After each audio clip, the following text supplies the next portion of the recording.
So my name is Kristen Cobb, and I'm an adapted PE teacher for the Saugus Union School District. And just started my 29th year this week. Do you guys know what an adapted PE teacher is? Anybody? So basically I do physical education for students with special needs. And the idea is for them to be able to integrate at Gen Ed PE with you guys, but sometimes we have to pull them out and work on skills, or sometimes we'll have to modify the games, you know, like use a beach ball instead of a baseball, or use like a noodle instead of a bat. But we're trying to get them to work on the same types of activities that you guys do. Do you guys ever help in PE with kids with special needs at your schools? Yeah, sometimes. How about your training and how you got into that? So I have a single subject teaching credential in general education PE, and that's kindergarten through 12th grade. And then I have a specialist credential in adapted physical education, and that's preschool through adulthood. And then I have my master's in kinesiology. What is kinesiology? Kinesiology is the study of movement and sport. So my Gen Ed courses carried over, so I had to do 2 years for the kinesiology degree, and then a year of student teaching, and then I did another year for my master's. So 4 years total. And now you've been doing it for 29. 29. That's amazing. I'm planning to retire at my 30s, so okay. 2 years ago, and then I can be Lena's manager full time. Because she has a busier schedule than me. Yes. How old is Lena? She just turned 8. She had her birthday in May. Is there any more questions about Miss Kristen's career, how she got to that role? Everybody. Yes. What inspired you to choose this as your career? Well, my mom was a school psychologist, and so when I was your guys' age, I volunteered a lot for the Special Olympics, and I really enjoyed it. What are some of the things you do to help out the kids in the school? I work on their basic skills in like a smaller group setting, so they're able to integrate at recess and at PE with their peers. So, we'll even something simple like bouncing and catching. A lot of the kids don't know to have their hands ready and their eyes looking. So we're breaking down the skills into smaller, simpler increments, so then they're able to generalize it in the other settings. Even, a simple thing like going up the stairs or catching a ball for a student that has never done that before, it feels like you're really making a difference. Would we like to hear about her other career, if you will?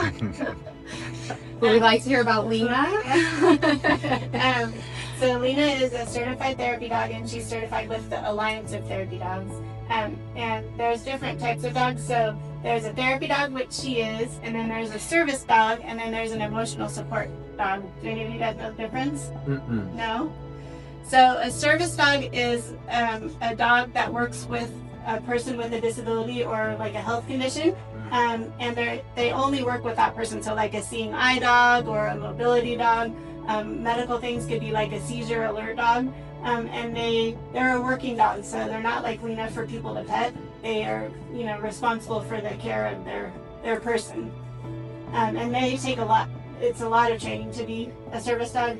Usually the family goes to a facility and they learn how to work with the dog. And then the dog has to learn how to work with the student. So it's a very intensive training program to be a service dog. And then service dogs, under the law, service dogs are allowed to go anywhere that people can go. So like they can go to restaurants and grocery stores and amusement parks and things like that. Therapy dogs don't have any more, they're not any different than a regular dog, except that we work with, schools and hospitals and libraries and things like that. But like I couldn't take her into Ralph's or into a restaurant if regular dogs were allowed. And then an emotional support dog is for someone that has like anxiety or panic attacks, or they could be a veteran that suffers from post-traumatic stress syndrome, and that dog is just to provide them comfort. Yes? How is an emotional support dog trained to recognize? opposed to stress? So there can be a service dog for a person with post-traumatic stress, and that would be, they would be trained by a trainer. But an emotional support dog, it's your own personal dog, and just having their personal dog in their presence like makes them feel better. But it's not. There isn't really specific training for an emotional support animal. But they do have service dogs for severe anxiety or post-traumatic stress, and they pick up on whatever the stress signals of their owner is. So they might breathe faster, they might start shaking, they can tell their handler, their owner is panicking, and then they do things like, they might sit next to them. Sometimes they have to like sit on top of the person and provide like pressure to make them feel calm. So it depends on if it's an emotional support animal or a support dog. Any other questions? Do you want to know about the training to become a therapy dog? So the first, I shouldn't say it, it's going to jinx it. Because she's hot and tired. So the first part of the training, it's basic obedience. So they would need to pass the Canine Good Citizen test, which is, loose leash walking and sit and down, basic commands. Then if they pass that part, then they have to be able to be within 2 feet of another dog and not react. So they can't say hi. They can't try to play. They have a dog like walk around you in a circle and run by, and they have to just ignore. Then they have to touch like all parts of her body, like her ears and her tail. Sometimes kids with disabilities get overexcited and might yank on her tail or pull on her ears, and we have to make sure that they don't react and like try to bite or growl or show their teeth or anything.